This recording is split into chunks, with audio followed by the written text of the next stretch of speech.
Hello বন্ধুগণ, welcome back to my channel. অষ্টমীর get ready with me আমি share করেছিলাম আর বলেছিলাম যে অষ্টমীতে গিয়ে কী কী ঠাকুর দেখেছি সেটা আমি জানাবো পরে। সবার প্রথমে আমরা সাগর সঙ্ঘের মাঠের প্যান্ডেলটা দেখেছিলাম, ওটাও খুব সুন্দর করেছিল। আর তারপরে এই প্যান্ডেলটাতে এসেছিলাম। এটা দুধনইয়ের প্যান্ডেল। এখানে প্রতি বছরই খুব ভালো প্যান্ডেল করে আর ভিতরে কাঁচ দিয়ে করা ছিল, ডিজাইন খুব সুন্দর করেছে। আর এটা ছিল আমাদের ফুলতলার প্যান্ডেল। আর দুর্গাপুজো মানেই তো রাস্তায় লাইটিং, ভীষণ সুন্দর দেখতে লাগছিল।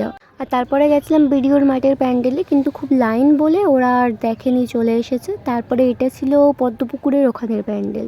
এটা ভীষণ সুন্দর দেখতে করেছিল। আর আজও শুধু এই 3টে প্যান্ডেলই দেখেছি। আর হ্যাঁ, আর একটা জিনিস দেখো তোমরা,